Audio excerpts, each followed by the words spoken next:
everybody, thanks for joining us, and with me today is Rhonda Valentine Dixon, and she's a children's book author of this gorgeous little publication here, which is Great-Grandma Elské's Bamboo Cane.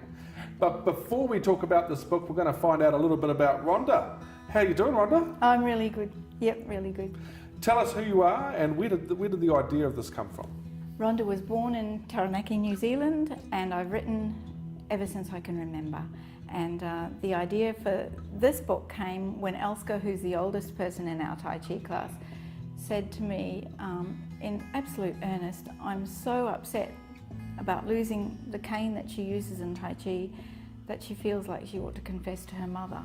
And when she said that, it really captivated me and touched my heart, and I thought, what a delightful lady, because she's just delightful like that all the time. But when she said that, I thought, I've got to write this down, and that's how it came about. Fantastic. Now let's just go back a little bit on something you just said then, which is where you're from. You and I are from the same place, aren't we? Yeah, we are. And yeah, I'm from Taranaki as well, and it's where my publishing career started, was there. Indeed. It's quite funny how it's gone kind of full circle. We found each other in Queensland and walked this journey together. I know, it's wonderful. It is pretty awesome. So you've told me where the idea came from. You have published before, but what did you learn from writing a children's book? One of the things that I learned was, in the process of writing it, I realised it was not just a delightful story about a lovely elderly lady, but I brought her great-granddaughter into it as well, and it's one of the only parts of the book that isn't a true part of the story. But when I brought Harriet into it, I realised that the book was going to be a teaching tool for having small children appreciate and realise that elderly people can do awesome things. That resonated with me as well, is that I really recognised how it opened up that education to the younger generation, that, you know, and it's an unfortunate thing, but as people get older, they tend to, you know, the younger generation tend to let them fall into the wayside. But you're absolutely right, they have so much to contribute, both in history and education. I've even got an author who, in his mid-60s, decided to take a gap year, which you can't really imagine somebody that age taking a gap year, but it's definitely opened up that potential for others to see, hey, look, you know, I can do this, I can achieve this. What about the publishing journey, Rhonda? How did you find that? Amazing, eye-opening, just amazing. And so much so that I'm just gaining so much knowledge that I'm telling other people about it. Someone asked me yesterday, what was a manuscript appraiser? Well, I just went off into this big spiel. Be careful, I might offer you a job. So yeah, it's been amazing, eye-opening, exciting,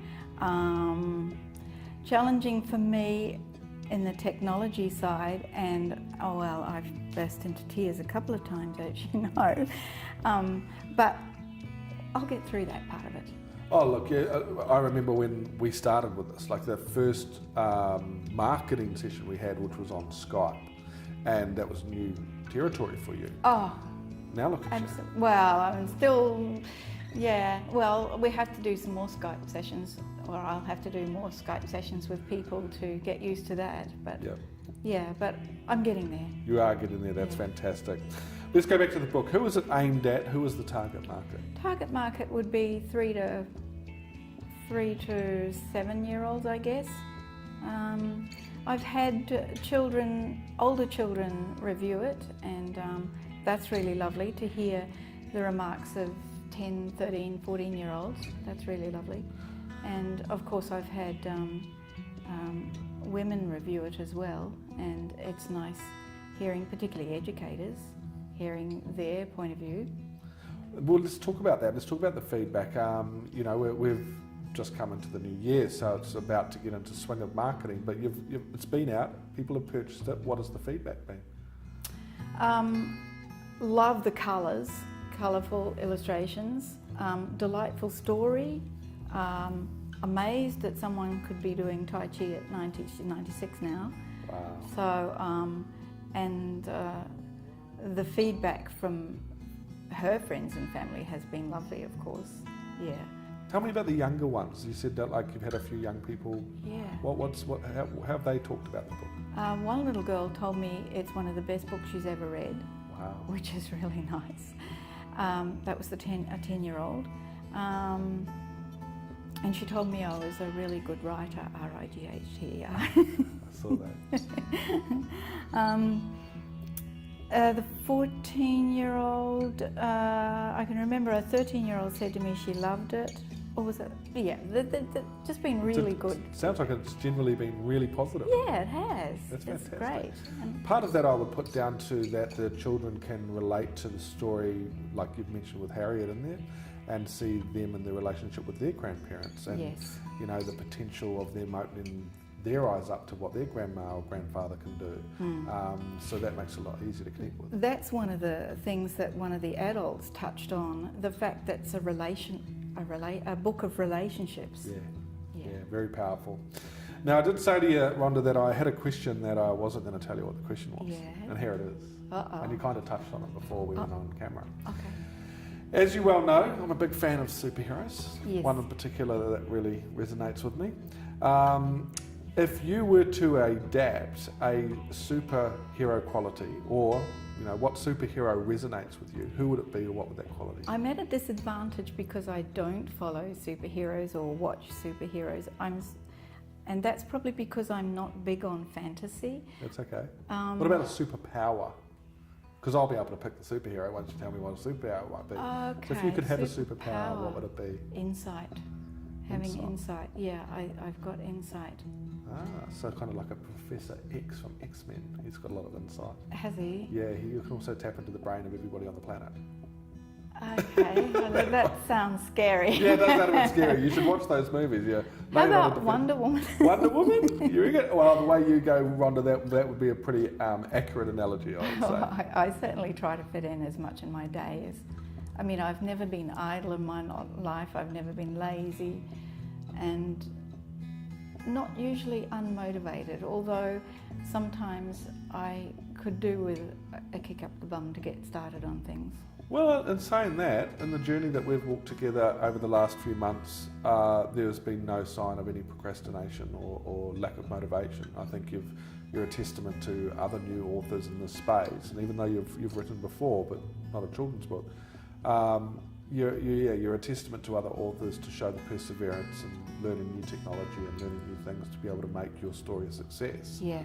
And the journey's not over. I think with the first two books that I co-wrote, it was desperation and anger that motivated those two, because they were written, the first one was written for parents and teachers of autistic children, the second one was written for the autistic children, and how our children were being treated in the education system really upset me. So desperation and anger, and the first one sold out, and then the changes occurred to the education system, so we didn't reprint, but the second one is still selling really well. We wrote it in 2005.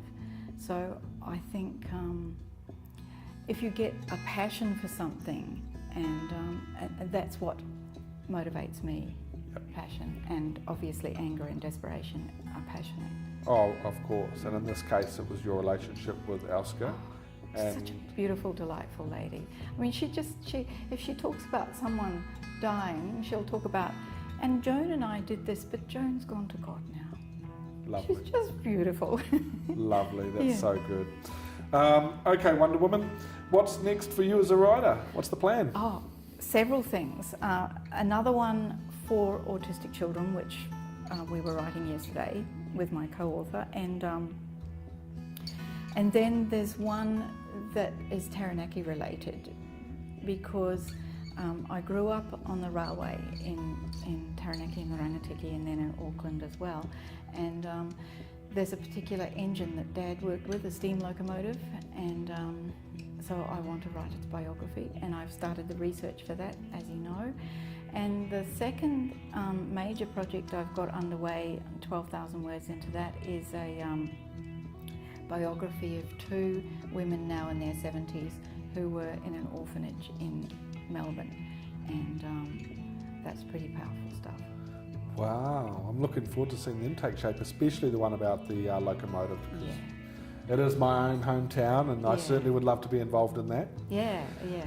Rhonda, I want to thank you so much for taking the time to come down and have a chat to me about you and the book and share your information and knowledge with everybody. Thank you so much. Thank you. Thank you. And for all you guys, you want to get a copy of this gorgeous little book, the website's on the bottom of the screen. Go and check it out, find out more about Rhonda and connect with her on social media. Thanks for watching, guys. We'll see you next time.